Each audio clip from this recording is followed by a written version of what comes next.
Quais seriam as grandes dificuldades, por exemplo? Porque se a gente for pegar na história, o homem teria ido à Lua na década de 60. Muita gente hoje até fala que não, na verdade, foi uma propaganda dos americanos contra os soviéticos. Queria que vocês esclarecessem isso depois. O pessoal fala, não, porque não era pra bandeira tremer, não era pra sombra estar assim, etc. Mas o grande questionamento que fica é, foi e depois parou de ir.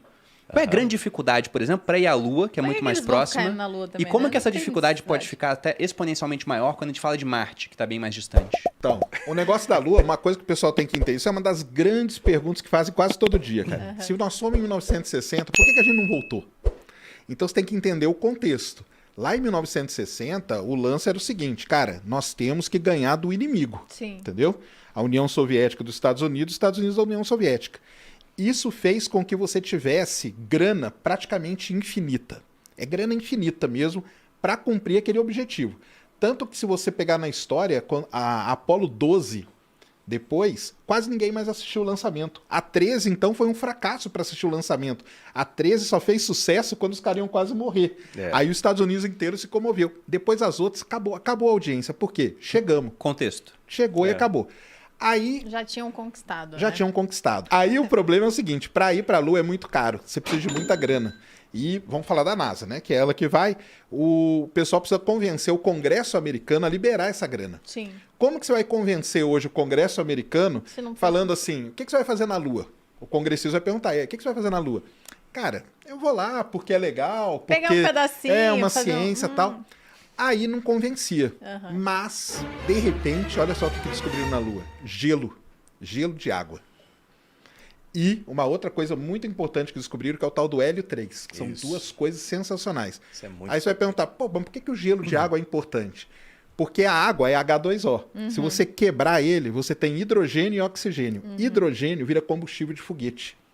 E se você fizer um foguete na Lua e lançar ele da Lua, é muito mais barato. Menos gravidade, menos menos gravidade, resistência. não tem atmosfera, não tem nada. Então a Lua vira um entreposto, entendeu? Vira um entreposto para você, Uma um posto. base, né? Vira uma base. Você vai lá, constrói as coisas. E o hélio 3, depois a gente pode até aprofundar, o hélio 3 já é considerado a famosa aí energia do futuro, né? É energia limpa. Porque existe um problema na Terra muito grande, no planeta, que é a energia. Né? Energia é um problema pra gente. Então, energia fóssil, petróleo, polui, tudo dá problema. Mas tem uma energia que é muito boa, que é a energia gerada por fusão nuclear, não fissão. Fissão é as que tem nas usinas hoje. Fusão é a que acontece no Sol. Você funde dois átomos e nesse processo de fundir você gera energia. Isso é excelente, tanto que a China é a pioneira nisso aí, ela tem um grande reator nuclear chamado Tokamak, o pessoal até chama que é o segundo Sol chinês. Você procurar o segundo Sol chinês, você vai ver ele funcionando. O problema é o quê? Para você manter alguma coisa ali, para gerar tanta energia, aqui na Terra, os elementos que a gente tem, eles não ficam estáveis por muito tempo.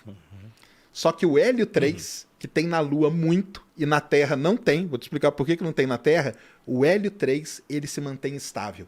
E ele geraria essa energia. Então, a Lua vira um poço para você minerar esse hélio 3. A China, ela já tem um mapa de hélio 3 na Lua. A China já tem um mapa de hélio 3 na Lua. Por isso que a gente demorou tanto tempo. A gente teve que fazer essas descobertas para hoje convencer E a agora? galera que tem grana. Não, então beleza. Então vamos injetar a Investir lá. grana no E agora programa eles pra ir. ficaram assim, putz, a China já tá à frente nisso. E aí Então, tem vambora.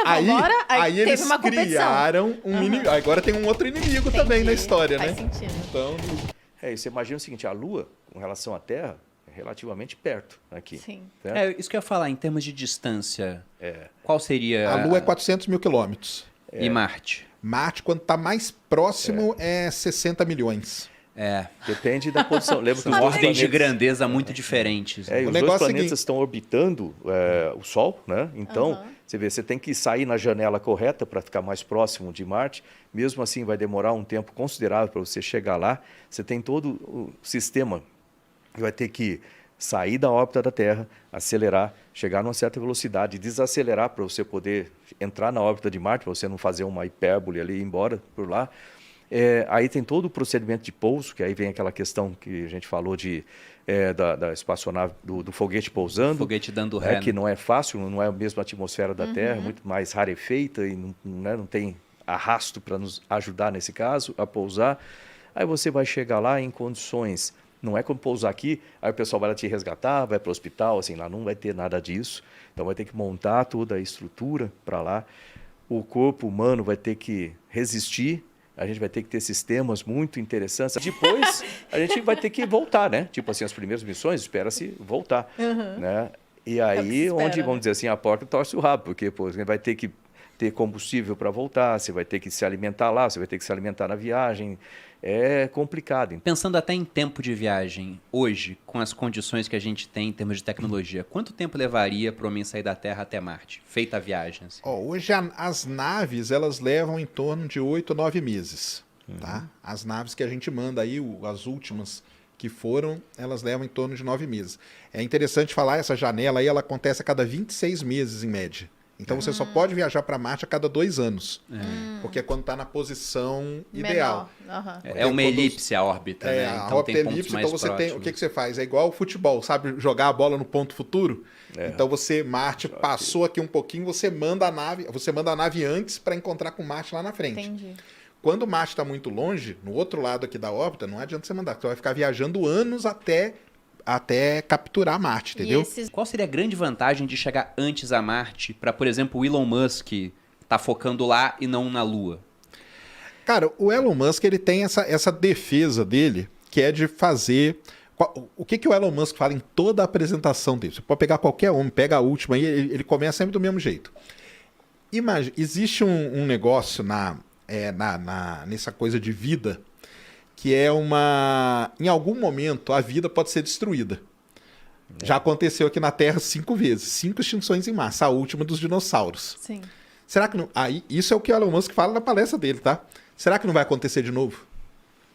Então, se a gente tiver a chance de tirar uma parte, não, porque não vai caber todo mundo lá em Marte, porque Marte é muito menor do que a Terra, tá? Só para lembrar, Marte tem metade do tamanho da Terra. Mas se a gente conseguir tirar uma boa parte daqui e levar para outro lugar, não seria uma maneira de salvar a humanidade? Mas isso aí é a defesa dele. Dele, especificamente, é essa aí. É fazer a humanidade interplanetária para a gente escapar das coisas aqui. Ele fala, nós já estamos meio que destruindo a Terra. Aquecimento, não sei o quê, explorando a Terra, os recursos, e não sei o quê. Vamos tirar a humanidade daqui? Tudo bem, nós vamos explorar outro planeta, mas aqui nós vamos salvar uma parte da civilização. Isso é o que ele fala, tá? Concordar com ele ou não, aí é critério de cada um. Poxa, mas então isso, a motivação dele para ir a Marte é essa? é essa. Isso ele fala em todas as apresentações dele. Alternativa para a Terra. Fazer a civilização, ser uma civilização interplanetária. Isso é o que ele deixa explícito. Isso. Mas você acha que tem algo implícito? Cara, assim, riquezas em Marte, ainda a gente não sabe se tem alguma coisa que pode. Tem água, isso a gente sabe. As calotas polares de Marte têm muita água. Seria um ponto também para você ir para além de Marte. Isso aí seria importante, pelo mesmo fato da Lua. Marte tem muito mais água. E Marte tem todo aquele lance, né? Será que já teve vida em Marte ou não?